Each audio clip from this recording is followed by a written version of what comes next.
Paul Sir on Sports 1440. They do have a timeout. Decide not to use it. Curry, way downtown. Bang! Bang! Oh, what a shot from Curry! We did it! Here's your host, Paul Sir. Good morning, everybody. Welcome to Hoop City with Paul Sir and Josh Fenwick. Josh, thank you so much for filling in the last couple of weeks as we had a nice family holiday south of the border, and you did a fantastic job, a couple of just wonderful shows. I appreciate that, Paul. It was a lot of fun. I was happy to do it. And yeah, if you ever need it done again, shameless plug, I'd be happy to. Well, I don't mind the shameless plug at all, and that certainly will be the call, I'm sure. Oh, awesome. In the not-too-distant future. But welcome, everybody. This has been such a dynamic time in the world of basketball. As you all know, we just completed March Madness on Monday night. What a great run. I think the dynamics of this March Madness were unique in many respects because of the transfer portal. I mean, we had the University of Michigan Wolverines' first championship since 1989, and they are the first team in NCAA history with 5 first-year transfers as their starters, and they win the national championship. And we may even touch on that about, is that going to be now a trend or even more of a trend in the NCAA? UCLA Bruins on the women's side with a very, very decisive victory. And we have a great show today, and I'm going to be talking about a lot in depth in the weeds with Ben Golliver again, who joins us in our second hour for the deep dive. I've got a pre-record. We've got pre-records for the 2 segments in the deep dive, and then you can listen to the full conversation on our podcast after the show is over. But we also have on today somebody we've never had the opportunity to have on before, and his name is Vince Chang. And Vince is someone who has been to Edmonton many times related to the FIBA 3x3 events that we've run here. Vince is in charge of entertainment, and I'll give you his intro in the second segment when we bring Vince on. But if you were there, you saw Vince because he kept the crowd engaged, he kept them entertained, and he also has a great basketball mind. He's a very good player as well, and we're going to talk about the FIBA 3x3 season, which is kicking off around the world, literally, as we go. But let's start right away and dive into 3+1. Oh, before we do that, our text line, 833-401-1440, 833-401-1440. If you have any comments or questions, please let us know at our text number. But Josh, we have a little bit of a different approach this week to our 3+1. I'm going to answer your questions. I'm not going to devise them. I feel like I've been cheating, Josh. And so now we have to have a pop quiz. Yeah. So I'm excited to get into this with you. I'm excited to see what our thoughts are on these ones. So, number 1, the NBA season wrapping up tomorrow. All 30 teams in action. The play-in in the West is set. All that's left is to see who snags the 6th seed in the East, currently held by the Raptors. If they want to play in the actual postseason, they have to beat the Nets, or I believe they will not win in the play-in. Interesting, because if they play, who do they have in the play-in? They would have the... It really depends. Yeah, because there's movement in the play-in as well as on the 6th seed, like you said, that the Raptors hold. Now, things are looking really good for the Raptors because they've had a bit of a surge here. They had 2 real strong wins over the Heat this week. They've played really well. Brandon Ingram has been on a tear. I think when we talked last weekend, we talked about the need for the Raptors to start putting something together to build some momentum going into the playoffs. And I really think they have, Josh. And the Nets, my gosh, I looked at their lineup from their most recent game, and on a horrible team, they didn't even have many of their starters, if any of their starters, even playing. It really looked like a G League team.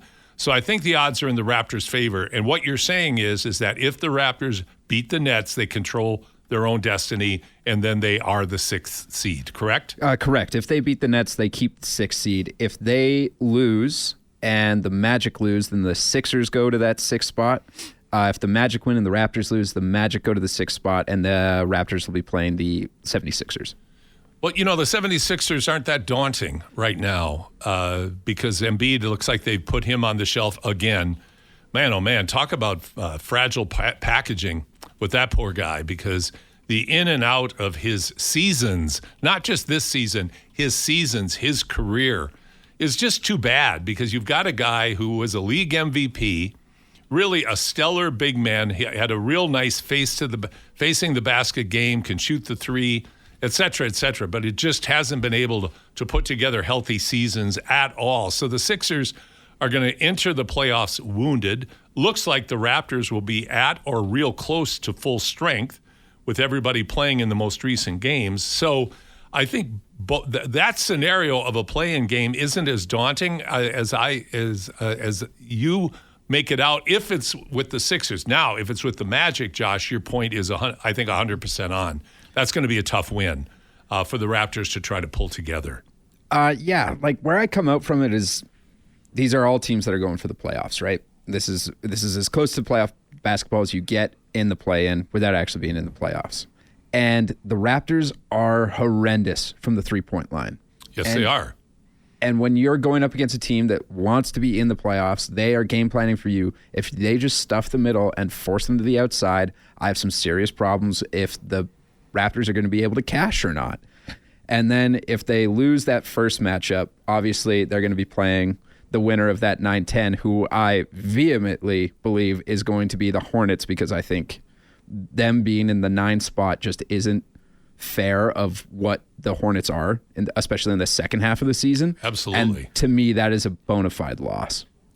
Very well could be, and I think you're right on the mark. Like, you would not favor the Raptors in that matchup at this juncture of the season, because the Hornets, the reason they're in the position they're in is because of a horrendous start, which was flipped 180 degrees into a phenomenal second half of the season. The Hornets have been very good, and I think, Josh, what impresses me the most about the Hornets is they're not just beating the Patsies, they're not just beating teams with worse records than they have, they're beating good teams, and they're beating good teams on the road. So the Hornets, they're a bit of a nightmare. There's a couple of teams in the East that are nightmares. Hornets are one, Hawks are another, that are playing really good basketball and are going to be formidable adversaries when you go into the playoffs. But I agree with you. The Raptors should be able to. I have a 99.9% certainty that the Raptors will control their own destiny. They will finish with the 6th seed. But that's not a beautiful seed to get into either, because now you've got to play the Knicks, who are playing well, and the Knicks present real matchup problems. And like you say, the glaring weakness over a multi-game series of the Raptors' inability to consistently knock down the threes gives any defensive-oriented team like the Knicks a real playoff advantage. Absolutely, no doubt. Let's move over to number 2 here, shall we? All right, so we saw the national champion crowned on Monday in Michigan, winning over UConn 69-63. Lots of talk about whether this is the greatest college team of all time. I want to know where you come out on that. And furthermore, will Dusty May make the jump from the NC2A to the NBA? Well, number one, I don't even know why anybody would ask that question about Michigan being the greatest team of all time, because it's a stupid question. Of course they're not. They're a good team. They're a real good team. 5 transfers. They're huge. They're really well coached. Their point guard is great. Their big kid who came from UCLA, and Ben Golliver and I talk about him and how he was coached at UCLA compared to how Dusty May coached him in Michigan this year, and really brought the best out with him. But yeah, they're a really good team. Are they the best team of all time? I don't think so. I think you could put them in the conversation, maybe. But I don't see them as I never watched them play and thought, God, this is the greatest team of all time. This is a really good basketball team in the NIL open portal transfer situation that we have in the NCAA. But I don't even know why people bring that up and say that, because I don't think we have anything close to a sample size. Let's look at the great UCLA teams. And I'm not saying that Kareem Abdul-Jabbar, as Lou Alcindor, and his teams would beat Michigan today. They would not. Would Kareem be able to play with them? Absolutely. He would have dominated the big kid from Michigan. And UCLA with modern training, et cetera, would have a much better team in this era as well. But I look at that era. I look at the eras following Magic Johnson's Michigan State team, some of the great Duke teams over the years that I think are really, really good. But when you start getting into talking about greatest of all time, man, oh man, you got to do a deep, deep look into what you're talking about to validate what you're saying. Because you're also then having to say they were a great team playing great competition, and you would really have to evaluate that. Yeah, no, I agree with you. I mean, do you think that there's a chance that they should be in that conversation? I guess I don't even think they're the best Michigan team. Like I know the Fab Five didn't win it, but come on, like it's the Fab Five. Like let's be real here. Yeah, I would if those two teams matched up, I would pick the Fab Five to win. If they play 10 games, I'd pick them to win 7 of them. 7 or 8 of them, to be honest, because I thought the Fab Five were better. That being said, this year's Michigan team, I think they had coach is sitting next to me, so he'll be able to give me a head nod if I'm right. Like a top 3 Ken Palm rating of all time, like defense and of all time. Like that is ludicrous. It is, but it is also great, modern day ball. I see where you're coming from. Modern day ball, and it's another analytics nerds over evaluation saying this is what makes great teams. Their numbers, their stats, they're relevant in one respect, but they're snapshots in other, and statistics are so overstated when you start getting into greatest of or just MVP, things like that. To me, there's still the eye test, there's still emotion, there's still character, there's still longevity. There are all these other human factors that are harder to measure than on the stats. But of course, Josh, I'm not a huge analytics guy that says that's what should be the be-all, end-all in decision making. It should be part of your planning, part of your decision making. But there are so many other factors that are much, much more significant and important in building a successful culture and team. Oh, absolutely. I get where you're coming from. Did you answer on if you think Dusty May will make the jump or not? I don't really know. I really don't know. But I would take the question in a slightly different direction. As opposed to Calipari or Pitino, who had ill-fated attempts to jump from the NCAA to the NBA, I would equate their failure based on their college styles, or their coaching styles, rather, because they tried to coach in the NBA like they coached in college.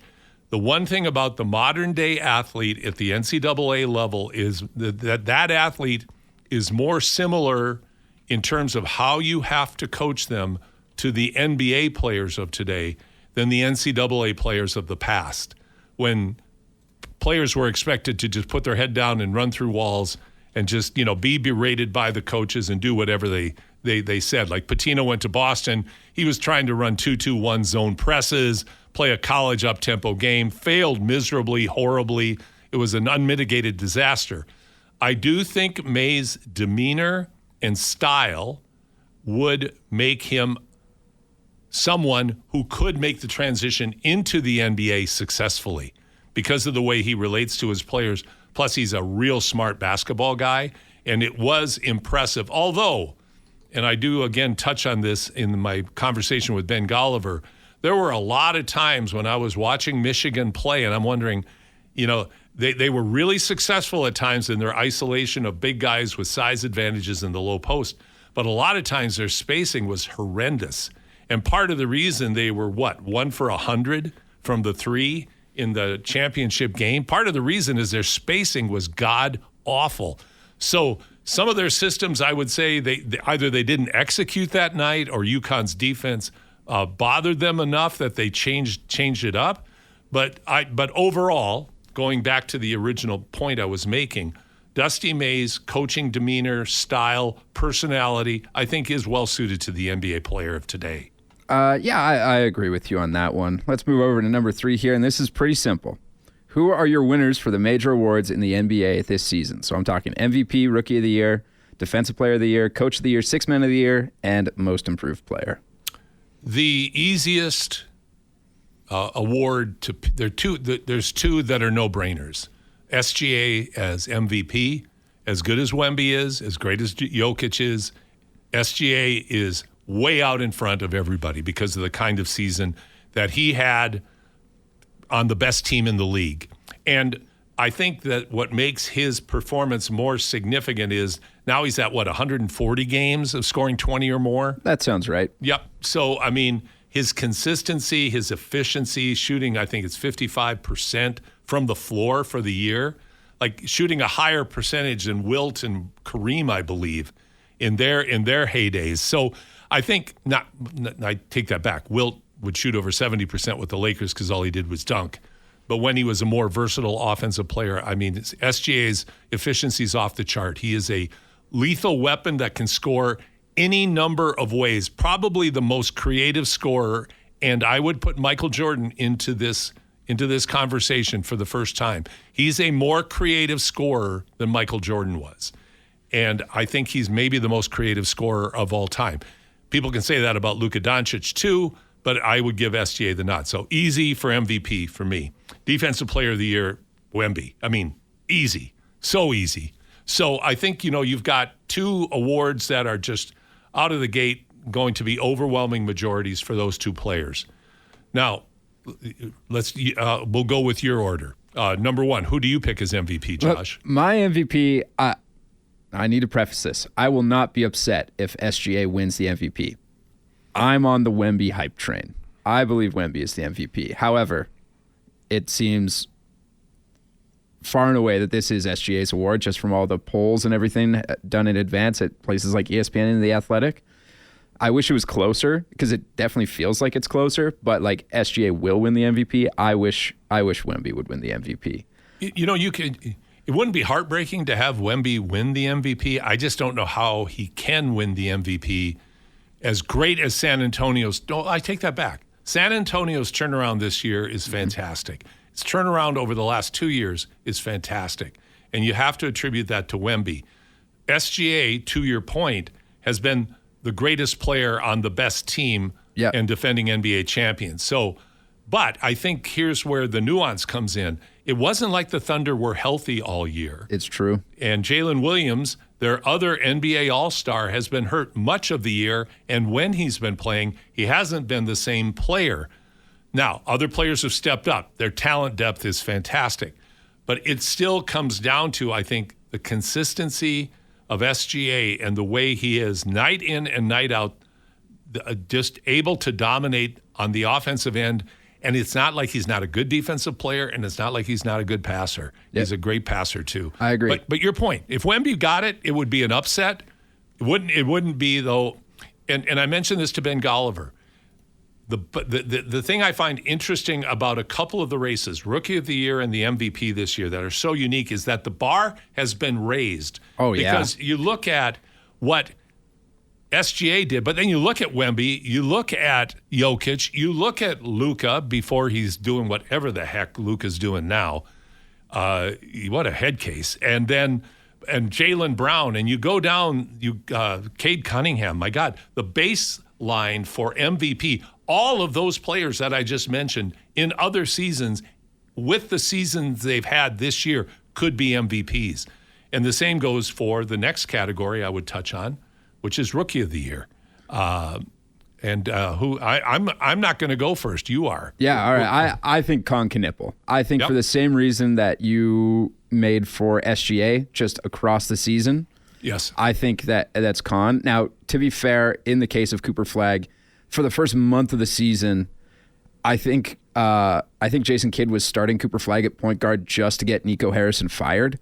And his numbers didn't look great. Well, thank goodness it worked. Yeah, and then at the turn of the new year, essentially, he starts playing his game. He scores 49 in a game, and then a month and a half later, he scores 50 in a game, and then the next day, he scores, what was that, 45. Yeah. So, like, I can see where all of that comes from, but I think with what you're saying is the level is just, the bar keeps being raised by these guys because it's so tight. That's where you have to go back and look at the beginning of the year, and Con is contributing to winning basketball at an incredibly high level. He's on the best line or best five-man lineup the NBA this season with like Incredible. 1,000 possessions played, and they're 2 points better than the next line. Incredible, and I mean that's a good measuring stick for the improvement of Charlotte.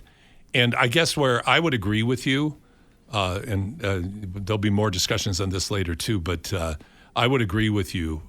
Cooper Flagg, if Cooper Flagg gets it, you can say, yep, understood. But I think Con Knippel should get it as well. I think just his consistency and his body of work, and I go back and forth on this. I've waffled on this back and forth.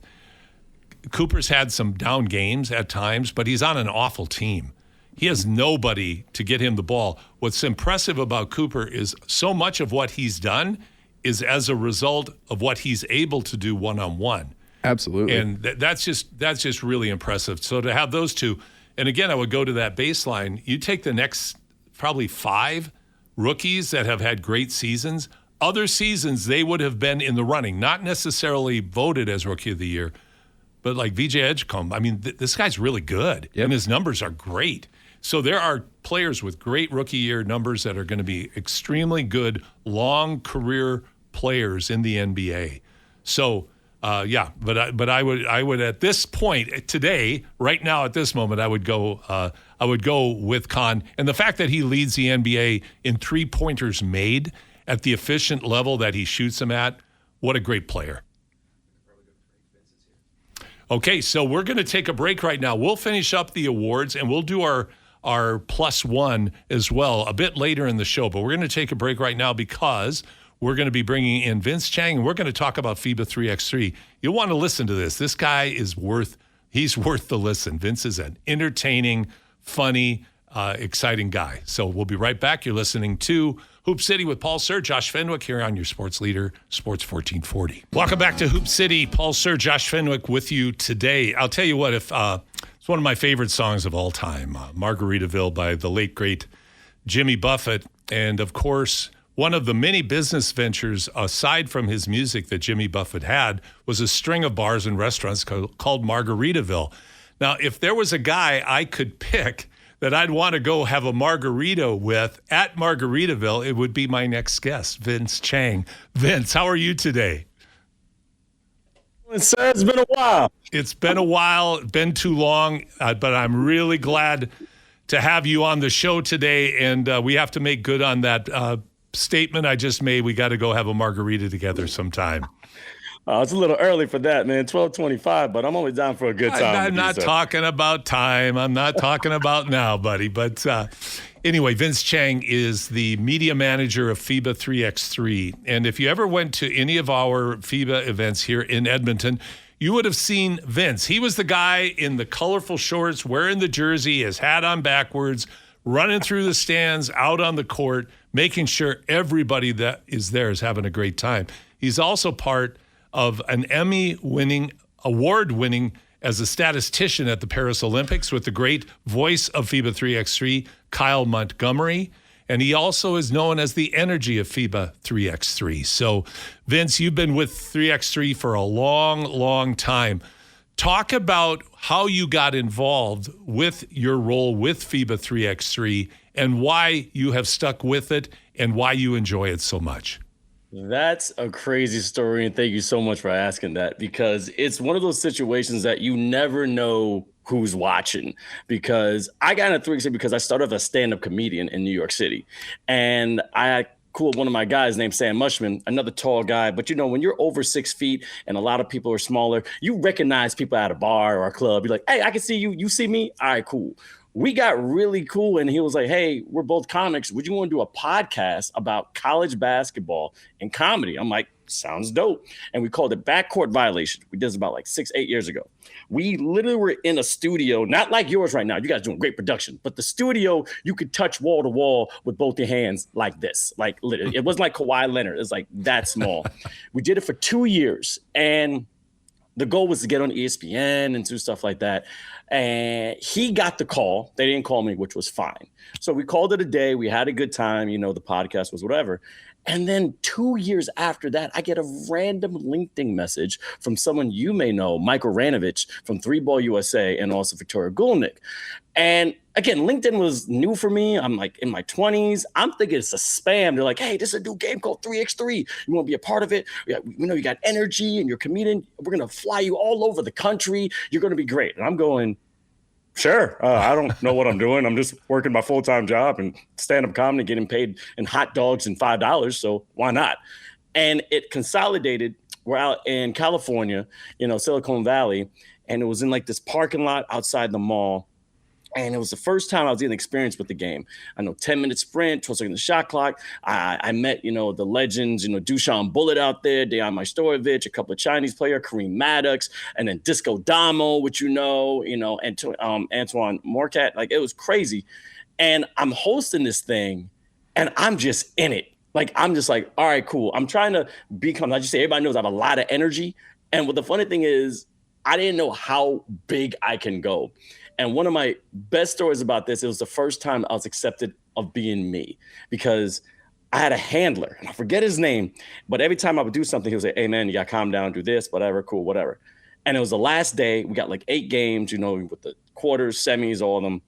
And I'm going crazy the first game. All right, ladies and gentlemen, we're going to go up because I'm the MC. I mean, shout out to my man Lazarus, yep. Q, like he kills it over there. But I was like, yo, I'm having a good time. It's just dope. And I kind of was watching Noah a little bit, but didn't know. But I said I could just be myself. And I remember after the first game, my handler says, hey, man, you got to calm down. You got to chill out. And I was deflated because my whole MO was like, I was always too much. You're too energetic. You're too funny. You're too whatever. So I'm just sitting in the corner all sad, and he was like, hey, man, what's wrong with you? I'm like, I'm sorry, bro. I didn't mean to embarrass you. This happens all the time in my career. I go crazy. I promise I'm going to calm down. I'm going to be structured. I'm going to represent Three Ball USA correctly. He was like, what the heck is wrong with you? I told you to calm down because you got 7 more games. You're going to burn yourself out. I'm like, what? Oh, you don't know. And then it was just on and on from there. And Kyle Montgomery was there. He said, hey, man, I really enjoy your energy. I think we got something for you. And before you know it, Julian DeBove, one of the OGs when it comes to 3x3, gave me a call and said, hey, do you want to do some stuff on Twitch? And from that opened up this gateway of everything, working with FIBA, being on like Shots Fired, having my own show, and then testing me out being a media manager, because I actually went to the AmeriCup when they had it in Miami, Florida during COVID. People don't realize I was not hired for that at all. I bought my own ticket and said, you know what? I'm going to better myself. Got my own hotel because everybody knew me from Twitch. I already had the gear just like this. Yo, shout out to FIBA. Appreciate you, Julian. And then I'm there. People are recognizing me after I take off my mask. Like, Vince, you're from Twitch. But no one knew. I never had a pass. Somehow I have a camera crew and a microphone and I'm running around interviewing people. I did the promo video for the AmeriCup in Miami and did not get paid a cent. But that was my investment in myself. And then it just started to snowball. Since I live in New York, it was easier for me to fly to Edmonton, which again, you had amazing, showings over there. When we were in the parking lot, it was crazy when Serbia won. And of course, Canadian women, they always dominate. Shout out to the Plouffe sisters and Paige Crozone and also Casey, the crazy one. And then we just had it last year in the mall, which was bonkers. If y'all want to have an experience with 3x3, go in a mall, because not only we're on the court, you got people on the second one going, what's this? This is great. And kids are watching and people are cheering. They don't know what they're cheering for, but then they realize, oh, this is like real basketball just with that street feel. And that's when the street from the Olympics come through. And before you know it, it just fit my personality. And then I got an opportunity to work for NBC. And that got me an Emmy. And it was all starting of, one, betting on myself, doing what I love, not really paying attention who's watching, but people were watching. And to tie all this together, I hit up Michael Ranovich and Victoria Gulnick years later. I said, hey, everything's going well. You kept saying I was going to be great with this. Why did you choose me? And they said, look, we found out you were funny. You knew basketball. You did also a podcast called Backcourt Violation. I'm like, you listen to that? It's like, yeah, we found it randomly because we needed someone who was funny, knew basketball, and also your last name is Chang because we have a contract with China. I don't know any Chinese. I'm Jamaican Chinese. I'm terrible at Chinese. But anyway, got the ticket to go to China, and you hit every single box. So we just bet on you. And literally from that one show that I thought no one was going to watch, and I've now traveled the world, been a part of at least 8 different events when it comes to 3x3, got to work with one of the number one, newscasting broadcasters in the world, and met so many different people from different walks of life, from the Serbians, like my Storovic, and also Puerto Rico, being there for the America, with Carolina. And then my life literally became a movie, because then other opportunities started to stretch from that. And I was like, no, I'm never leaving this. If they ever call me, I'm running for 3x3. Well, and Vince, it's a fascinating story to listen to you summarize it that way. And I'm really glad we have had the opportunity to put it in context, because I think your experience in many respects mirrors the experience a lot of people have had with this infant sport, which is now taking root, and the roots are growing deeper as we're phasing into the 3rd Olympic cycle with the sport. But you're an important part of that. Of course, Kyle, the voice, so identifiable with the sport. But the whole presentation globally, the job that FIBA has done and does with its presentation of the broadcasts, of the entertainment value of the event, because like you say, it's meant to have a street feel. It's not meant to be an experience like 5-on-5. The basketball, which is different from 5-on-5, is the only similarity. Basketball and rim, and the fact that you play on a modified court with the rules you described as well. Yeah. But my next question would be, though, what have you seen? What are you seeing in the evolution of the sport itself, both as a sport, as a competition, but also as an event? How do you see it evolving? It's entertainment in itself. And I go back to And One mixtape. If anyone knows about street ball, Duke Tango, one of the most legendary MCs ever. Oh, baby, going for the crossover. Now, granted, if you're a hooper, you watch a lot of things. There's a lot of traveling. There's a lot of carrying, but it's all fun and games. You mean the NBA? Are you talking about the NBA? No, the NBA, they don't travel. They just go on journeys. Like, they get a bus, they go to the other end. You have to buy a ticket to play in the NBA. You do. Yeah, I'm telling you. You're taking a flight. NBA, how it's changed back and forth. But we talk about 3x3, but I've missed my old NBA 2000s, Carmelo Anthony, Allen Iverson, Vince Carter. I need my Air Canada back. But I digress. Now, as a sport, again, people are starting to get attracted to it because, as you just said, like with the NBA, it's losing its, je ne sais quoi. It's not entertaining anymore. College basketball shot to the Final Four. Hey, we talked about Dustin May before. I was over there. They're still competing. NIL deals are going back and forth. But this is an opportunity for a lot of hoopers who didn't make it to the NBA overseas to still experience basketball, but on a high energy level. You're not only going to watch the game, you're watching the storylines of certain people. It doesn't matter if you're young when it comes like the basket bonds with Giesman, or legendary women like Sarah Igervide from Spain, and they're still hooping. And then also, since the games are so quick, I mean, it's a 10-minute game. You can watch like 40 games in a day, or maybe just sitting down watching YouTube, and there's always something. Like you said, the ball is small like the women, but has the ridges, but weight as a men. So those trick moves we've seen with And One, like the Professor and Skip to My Lou and all of them, you're seeing in real time. And the great thing, when I first streamed it on Twitch, people thought it was a video game. I'm like, no, this is real ball. So you got those ankle breakers. You got those alley-oop dunks. The best thing is when we got those Tissot buzzer beaters. It's just a game to 21. So you're always on the edge of your seat. And what's growing about it is the nationalism when it comes to these squads. We have our juggernauts, the Serbians and Canada, and now USA starting to creep up. They weren't that good before, but, even when it comes to Amsterdam, they have those teams that are dominant. But now other squads, like from Africa, Tonga, Democratic Congo, you talk about Puerto Rico now is getting really, really into basketball when it comes to 3x3. Malaysia is having some upsets, Chinese Taipei, Singapore just played in the Asia Cup and now the World Cup qualifiers. People are starting to get more involved in this game because also it gives representation of their country. And now, since it's an Olympic sport, you're seeing other countries have a chance to win gold, win silver, win bronze. When Lithuania won, now they got third place, but they came home as heroes. Like, you're getting a stipend every month from, correct me if I'm wrong, Kyle, listen, that you get a medal at the Olympics, they're giving you money almost either for a certain amount or the rest of your life because you represented us on a world stage. And that's what 3x3 does now. It used to be a European sport. It's coming to the Americas now a little bit more, but the world has been involved with this for so long. It's America now catching up to it. And now they're seeing what it's really about. It's about that fast pace, about that, again, I'm like a little above that generation because now I'm unk now, but I'm old enough to complain about the kids, but then young enough to say I'm still doing 6'7". So it's kind of weird. So now people are looking at it like this is entertaining, and the short attention span of these kids today is now being fed into this because they can watch a game on like an NBA game you watch for 3 hours, and then you're waiting for the last 2 minutes because that's when it gets good. This is from the tip. It gets better and better. Now going to be in LA, a lot of countries are investing more in their teams. You know, last year when you talked about the Paris Olympics, the thing about to get qualified, you have to get allocations, you got to get points because it's ranked and everything. We've now increased it from 8 to 12 teams. And when it came to the Paris Olympics, all of a sudden France had all these different tournaments, all these sanctioned, challengers and tours in Paris so they can start getting the numbers up.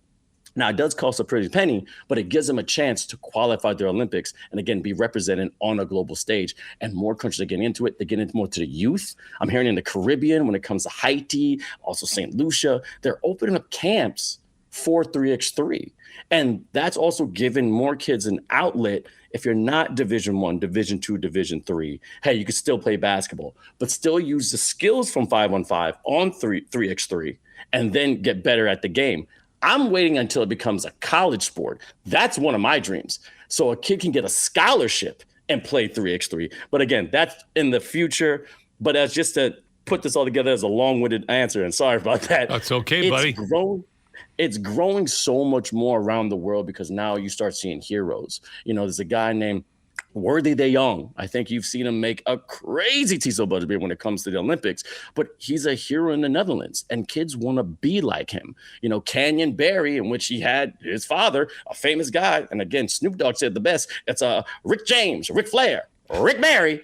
He crushed it when Jimmer Fredette, we all know the Cougar from BYU, rips his thigh like Dwayne Johnson does in the WWE, still tries to compete, but can't even walk out straight, but still is there to represent USA in the Olympics. But people see players like that going to 3x3, and then that grows even more because they see the legitimacy in it.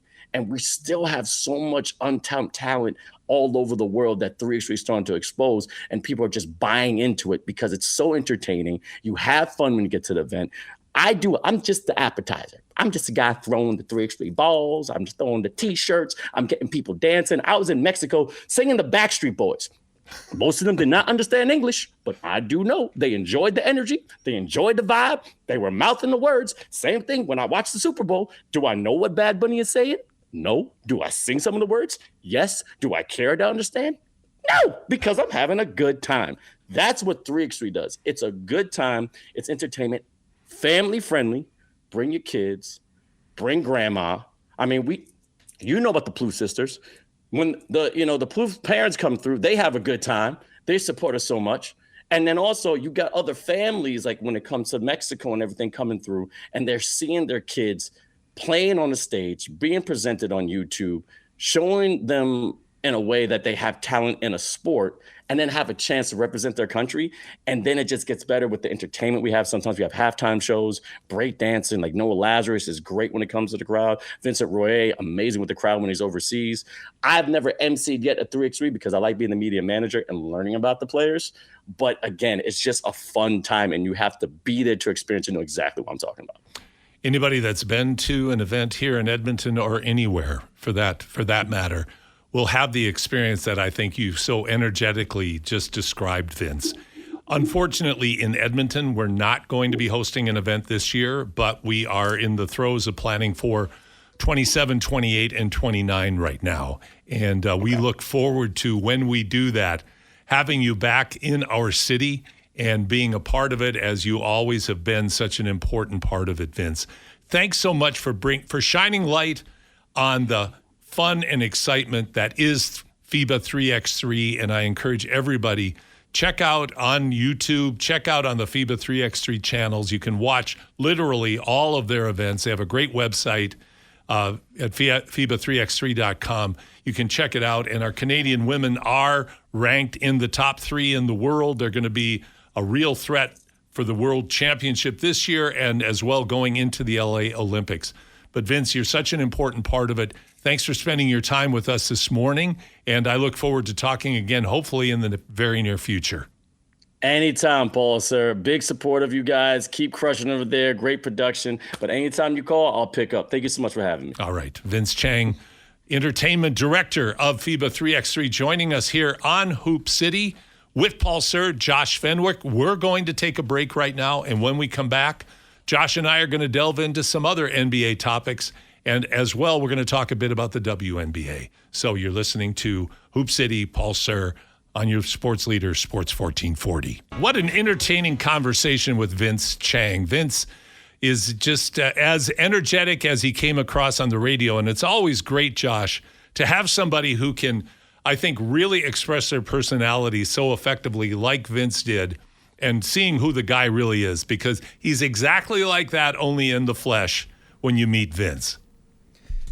Yeah, no, he was great. Sent him a couple messages after saying thanks for coming on, and he was like, I hope I didn't talk too much. I said, dude, we love it when people are passionate about what they do and they're on here, and I think that just gets everyone else fired up about what it is they do, and only brings more eyes to what it is he's doing. Well, and I think the message that he gets out there in amongst all of his energy is do what you love and do it to the best of your ability with the passion that you have. Don't hold yourself back, because in Vince's case, by doing that, he has been able to be discovered, and through his hard work and the type of person that he is and personality that he has, he's been able to create a real pathway for himself, and all kudos to Vince.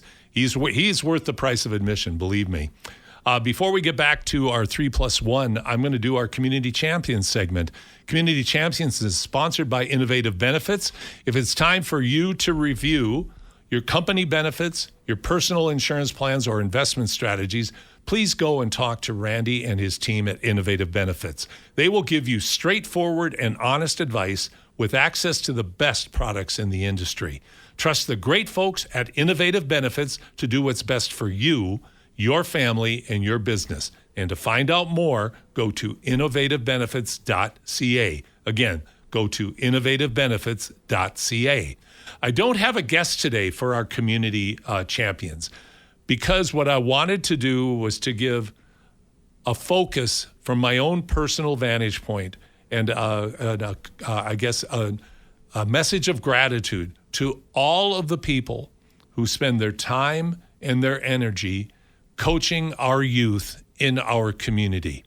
That goes from the youngest kids in elementary school, in school programs, in the physical education departments, to the junior high school teams, to the high school teams, of course, college, university, and up, of course. But the real heart and soul of it also is to all of our community coaches who work in the community leagues and clubs all across our city. The time and energy that you put into helping kids have a fun and meaningful experience with the game of basketball deserves this kind of attention and gratitude. I hope all of the kids and all of the families who have coaches who dedicate their time, their spare time, to preparing, to planning, to executing a practice, to getting to games, to managing kids and helping them have this positive experience, help them when they're having a rough time. All of those things a coach can do and have such a positive influence in a young person's life. You truly are, all of you, community champions. Thank you to Randy Parrish and his team at Innovative Benefits for sponsoring this every week. Our Community Champions segment, I think, is a real tribute to what the essence of basketball really is. Basketball is about community. Basketball is about experience. Basketball is about growth. Basketball is about pathways to your future, and that cannot happen without people dedicating their time and giving of their time in the coaching capacity. So with that, though, let's jump back to 3+1. We still have a couple of awards to go to, Josh. Yeah. All right. So we can knock this one off pretty easy. I think it's pretty clear cut. Sixth man of the year, Keldon Johnson. I mean, he leads in everything. I think that's a no doubter. I know you have some thoughts on most improved player, so let's go to coach of the year first. Coach of the year is it's interesting to think about how you select from a variety of coaches who have done things for their team to either keep them at the level they were at and improve, or stay around where they have been in terms of excellence, repeated excellence, which is hard to do in any situation. You have new coaches bringing teams that are not used to success up to the forefront, and we have a number of examples this year. But I think the coach of the year for me is Joe Mazzulla from Boston. If I have to really pick who I think did the best coaching job this year, it's Joe Mazzulla, because the Celtics, I think most of us thought they were going to be a play-in team this year, not only with Jason Tatum being out with his Achilles injury, but with the departure of key pieces, starters, and significant bench contributors going away from the Celtics. I don't think any of us expected the kind of season that the Celtics have had. It's a tribute to Coach Mazzulla and his staff. It's a tribute to his players, and it's a tribute to his front office as well, because they all have banded together to put a real serious title threat, not just a playoff threat, a title threat in Boston again. Now, a big part of why I say that is because of the incredible hard work that Jason Tatum put in to come back. But you don't want to come back if you're not feeling like you're part of something meaningful and special. And I think Mazzulla has done that. Now, there are other very worthy candidates. So I'm very interested in what your opinion is. I totally see where you come from with Joe Mazzulla. I think he has a very strong case. But to me, I think it's J.B. Bickerstaff. Mm-hmm. He has done an incredible job with the Pistons. I mean, they were fourth in the for whatever reason, I can't remember the name of their the Central Division last year. They've gone to first. Now they're first in the Eastern Conference, and they've had guys in and out of the lineup all year. But he's just seemed to have gotten the best out of his whole band of players, and also they're 31-9 at home. Like that's incredible. That is unreal. So to me, it's J.B. Bickerstaff, but I can hear the argument for a guy like Joe Mazzulla or Mitch Johnson in San Antonio for the big jump they've had this year. I can really hear an argument for anybody. I don't think there's really a wrong choice, but for me, I think J.B. Bickerstaff is my guy. Understandably so. I mean, Bickerstaff, it's interesting to see how his personality has blended so well into the Detroit culture, recreating a version of the Bad Boys from the 80s. Not the same kind of, not the same kind of team when you had a joke like Lambeer or a nut job but very effective player like Dennis Rodman in the lineup. But they're tough, they're hard nosed, they're competitive, and they compete every night. I think if he wins, I think it's great. If Mazzulla wins, I think it's great. They're both phenomenal stories this year. So I'm all in on any of the top 3 or 4 coaches. If they're selected, so be it. They deserve it. Yeah. All right. What's your opinion on most improved player this year? Well, I have a real strong bias. I think for me, it's probably Nickeil Alexander-Walker, and the kid from Detroit, Duren. Yep. He's the other one. I mean, I really wrestle with this back and forth. It probably should be Duren because, his step forward is huge. And to your point about J.B. Bickerstaff and the improvement of the Pistons, and I think let's go back 2 years. What did they lose? 38 in a row? Oh, yeah. 2 years ago? Yep. I mean, that's only 2 years ago. This is one of the most remarkable turnarounds, really, since Larry Bird came to the Celtics in 1980, when they went from winning 21 games to winning 61. This kind of turnaround in Detroit rivals that because they were so bad and so awful, and a big part of it isn't just the almost MVP caliber play of Cade Cunningham, but Duren has been the foundation for when Cunningham was injured of keeping Detroit competitive. Like, the guy's really good. Big, strong, can score in a variety of ways, is a dog on defense and rebounding. Like, he is a dog. And I mean that in the most complimentary way, but he is somebody that will compete. You will not out-compete him. So I think he probably deserves it. But I'll tell you, Nickeil Alexander-Walker also deserves it in Atlanta. It's interesting. I always find it interesting, Josh, and we've talked about this many times on the show, about where you play and who you play for oftentimes can dictate how successful you are as a player. If you're not in the right system, if you're not playing for a coach that likes how you play or values what you bring, you can have a far different career than the one that you have. A guy like LeBron James or Michael Jordan, they're going to be great most likely anywhere, in spite of, in almost any situation, who might be coaching them, because their ability, work ethic, all of that's transcendent. But look at a guy like Steve Nash. If he's not in Phoenix, is he the MVP 2 years in a row? No. If he stayed in Dallas, he would have been a really good player, had a real nice career. I don't think he'd be in the Hall of Fame, and I don't think he would have been an MVP in Dallas at all. But he goes and plays in Phoenix, plays for the right coach. Things change. John Stockton in Utah.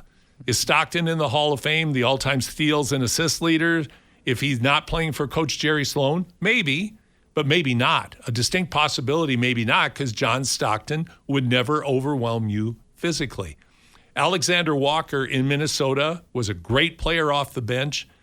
But, you know, what's so interesting to see is with Minnesota struggles this year, Josh, the guy they had was the guy they should have kept, because it would have solved the problem that they worked all year to solve. And they've gone a long way to solving that with Dosunmu coming in. But they had the guy in their midst, and Alexander Walker has gone down to Atlanta and torn it up this year. Yeah, absolutely. I totally see the argument for Nickeil Alexander-Walker. I absolutely get it. To me, I think Ryan Rollins is the most improved player of the year. Really? He's playing for Milwaukee. Last year, he's playing 14 minutes. He's shooting the ball about 5 times a night on 48% from the field. He's averaging 6 points. That is a big turnaround. This year, he's playing 32 minutes a night while taking 14 shots a game on 0.10 less efficient. Like, he's shooting 47% from the field instead of 48.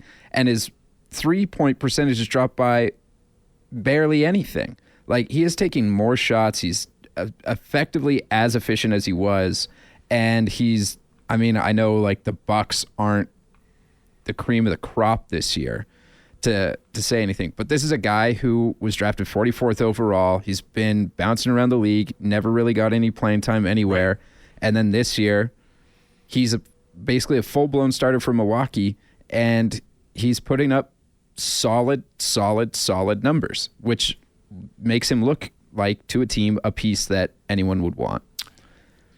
You make some great points, but I will respectfully disagree with you and tell you why I think he's a good, solid, deserving third-place finisher for most improved player. And here's why. Way back in the day, when the Minnesota Timberwolves were in their infancy, they had a player named Tony Campbell. And Tony averaged about 24 points a game on a team that won around 20 games. He was then traded to a strong Detroit Pistons team, and he became a role player off the bench. And my point is this. When you're playing for a bad team, you get the opportunity to do things that your ability may not allow you to do on a good team. And that's how I see Rollins.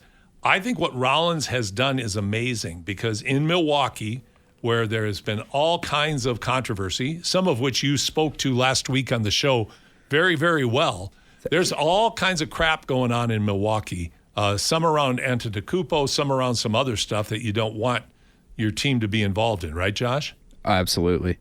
But Rollins has made the most of his opportunity, and I think what he's done is, A, improved as a player dramatically, B has set himself up now to be of value, whether it's to Milwaukee or to another team.